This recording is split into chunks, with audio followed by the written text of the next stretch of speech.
classic cinema and the film language is like super strong, split diopters. What are some of the directors and movies that help shape your work? And then for the rest of you, what are some of the things you're watching right now that like inspire you and keep you, I don't know, hungry?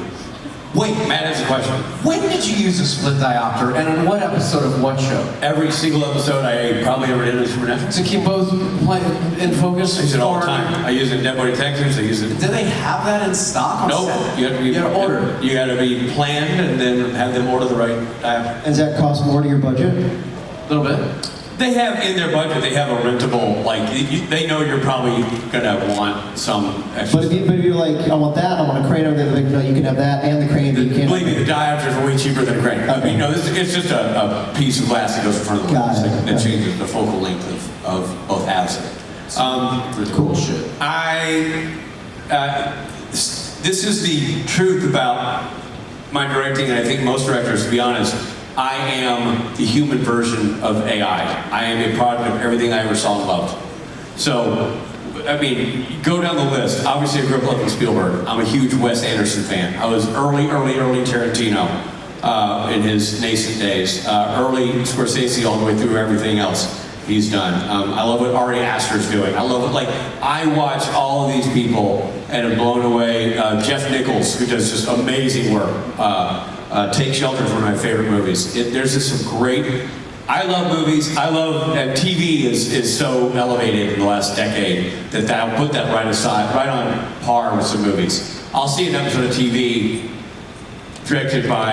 who's the guy? Jason Bateman directed so many Ozarks, and his directing was so unbelievable. So like, and what Ben Stiller does in Severance, and Phil Sugrisha to me is one of the greats. And I mean, there's just so many great directors out there, and I'm a product of that. What I love is viewing. And then when it came my time to be the person who puts together the puzzle that people will then view, my process is run through that education. So that I'm looking at scenes and like, that's how I see it. So that's why I order that's why I get the lens. I'm a huge Sergio Leone fan. I mean, I did all of that. Stuck in the Middle with You, it's all Sergio Leone. It's all Tarantino and Sergio Leone, the whole thing. Which is why I use so much old Western low-angle shots and split diopters and all that stuff. You know what I mean? And it was, so, first of all, also, thank you for your kind words. I really appreciate it. Very nice of you to compliment the work. And secondly, that's the joy of directing, is figuring out. And you can kind of go through episodes and see various things if you're really nerdy like I am. I think it's called Optimism. I think that's the name of the episode. It's the one where Lilith comes back and gets stabbed by the antlers, but like that's all Wes Anderson. It's all low and symmetrical. I stole Moonrise Kingdom, the tents, the beret on the girl, all that's Moonrise Kingdom homage. So like, and even, there was, it's a funny story about that episode. And they walk into the sheriff's office, Sam and Dean, and they're like, and they just start talking, and I'm like, this makes no sense. They're a small town, they've never been here. I need a line of dialogue that gets them in the room. So I just had to, I thought like, keeping the Wes Anderson vibe, I had props make me a mug, like a week before, that says, I'm the sheriff.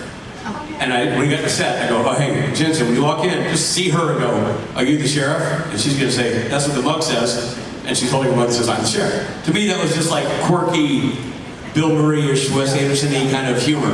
And then I did a close-up of the mug when it hits the desk. And, you know, it's those kind of things that I loved as a movie maker. Coen Brothers, too. Coen Brothers, another one. It's all those things that I loved as a viewer.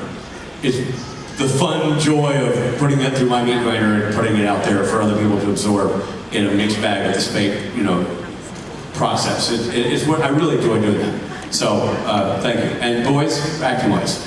A lot of great shows out right now. We really loved DTF St. Louis, so we really excellently acted. A lot of performances always inspire me. It's funny when you mentioned Ozark, there's a scene, the actress's name played Ruth, the character Ruth in that show. She's so good, and there's a scene towards the end of that series that she has where she yells at Kevin Bacon's character.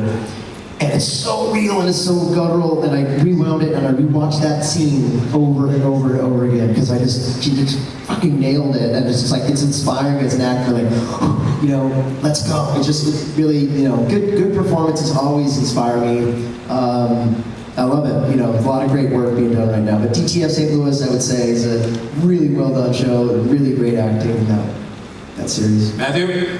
I have no idea what your question was, but I'll just say I am constantly inspired by what these guys do, the people that are around me, the band, everybody that I'm friends with inspires me. I don't know. I want to be better at everything I do. Everything around me, everybody around me is better than me at the thing they do, and so I strive to be like that. I want to create. I like to make shit. I like to learn shit. I like to learn to be funny, how to host, how to do music. I'm inspired by everything. Let everything inspire me.